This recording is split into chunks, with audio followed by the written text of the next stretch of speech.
স্বপ্নে কোনো কিছু খেলে কি হয়, স্বপ্নে কিছু খেতে দেখলে কি হয়। দেখুন, স্বপ্নে স্বাভাবিকভাবে আমরা অনেক কিছু যেগুলো কল্পনা জল্পনা করি খাওয়ার কথা, অনেক যুবক আছে সারাদিন চাইনিজ খাওয়ার ধান্দায় থাকে, বাবা মার কাছ থেকে টাকা পয়সা নিয়ে, তো স্বপ্নে শুধু চাইনিজ খাওয়া দেখে, এটা জল্পনা কল্পনা করার কারণে হয়, এরকম কিছু স্বপ্ন আছে। আবার কিছু স্বপ্ন আছে বেশ ইঙ্গিতপূর্ণ, ব্যাখ্যা সাপেক্ষ, যে প্রশ্ন থেকে ইন্ডিকেট পাওয়া যায়, সেটা স্বপ্ন দেখলে যদি আপনার কাছে মনে হয় বেশ তাৎপর্যপূর্ণ, কোনো ভীতিকর কিছু নয়, তাহলে সেটা ব্যাখ্যা সাপেক্ষ হতে পারে। স্বপ্নের ব্যাখ্যা যারা বুঝেন তারা বলতে পারেন যে কোন স্বপ্নের কি ব্যাখ্যা হতে পারে।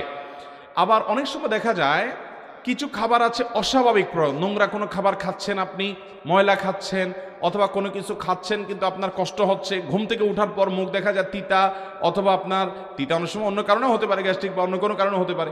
আবার অনেক সময় দেখা যায় যে স্বপ্নে এরকম কিছু খাচ্ছেন যেটা বিদঘুটে টাইপ।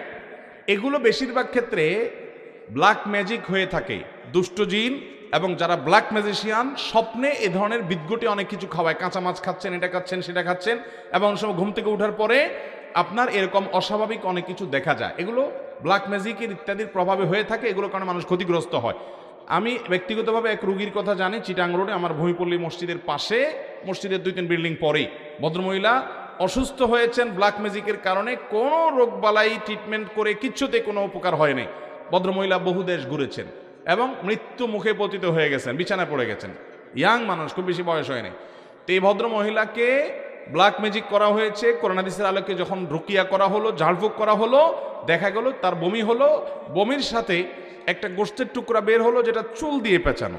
এখন চুল দিয়ে কেন পেঁচানো হলো আমি তো জানি না, একজন ডাক্তারের সাথে শেয়ার করলাম, উনি বললেন ভাই চুল দিয়ে এই জন্য পেঁচাইছে যে চুল এটা কখনো হজম হয় না, এটাকে এমনভাবে গোশতের টুকরাটা কোনোদিন হজম হবে না, এটা যতদিন তার পেটে থাকতে থাকবে মৃত্যু পর্যন্ত সে কষ্ট পেতে পেতে দুনিয়া থেকে যাবে, ব্ল্যাক ম্যাজিকের কারণে, কালো জাদুর কারণে।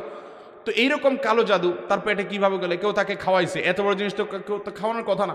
স্বপ্নে অনেক সময় শয়তান এটা করে। এই স্পিরিচুয়াল বা আপনার আধ্যাত্মিক বিষয়গুলো অনেক সময় আমরা অনেকে বিশ্বাস করতে চাই না, অথচ এগুলো কোরআন হাদিসের আলোকে অপ্রমাণিত বিষয় নয়। অতএব স্বপ্নে আপনি কি খেলেন বা না খেলেন এটি ব্যাখ্যা সাপেক্ষ বিষয়, হতে পারে জল্পনা কল্পনার কারণে, সেটা সাধারণ, হতে পারে কোনো ইন্ডিকেটমূলক যে এটা খেলে এটা হওয়ার আলামত, ওইটা হওয়ার আলামত। এগুলোর স্বপ্ন সম্পর্কে বিশেষজ্ঞ মানুষরা ব্যাখ্যা করতে পারবেন, আমি নিজের সম্পর্কে খুব বেশি জানি না, এটা স্পেশাল একটা সাবজেক্ট। আর ইসলামের স্বপ্ন, এটা ইমানদারদের স্বপ্ন বেশিরভাগ ক্ষেত্রে ইঙ্গিতমূলক হয়ে থাকে, ইন্ডিকেটমূলক হয়ে থাকে, ভালো বা মন্দ তার কোনো কিছুর আলামত হয়ে থাকে। আর তৃতীয়ত, কোনো কিছু খাওয়াটা অনেক সময় হয় এটা আপনাকে ব্ল্যাক ম্যাজিকের অংশ হিসাবে, ম্যাজিশিয়ানরা ঘুমের ভিতরে কোনো কিছু আপনার পেটে ঢুকায়, এটা কিভাবে ঢুকায় প্রকৃতি কি একমাত্র আল্লাহ ভালো জানেন, কিন্তু করে, এবং সেটি কারণে মানুষ ক্ষতিগ্রস্ত হয়, প্রভাবিত হয়। এগুলোতে বাঁচার উপায় কি? ওই যে শোয়ার সময় উজু করে ঘুমাবেন এবং 3 কুল পড়ে পুরো শরীর বন্ধ করে ঘুমাবেন, সুন্নাহসম্মত আমলগুলো সকাল সন্ধ্যা করবেন এবং কোরআন তেলাওয়াত বাসা চালু রাখবেন, বিশেষ করে দেখবেন এই সমস্ত ব্ল্যাক ম্যাজিক থেকে আল্লাহ তাআলা আমাদেরকে বাঁচাবে। আল্লাহ তাআলা আমাদের সবাইকে যা শুনলাম জানলাম বুঝলাম আমল করার তৌফিক দান করুন। জাযাকুমুল্লাহু খায়রা ওয়া আখিরু দাওয়ানা আনিল হামদুলিল্লাহি রাব্বিল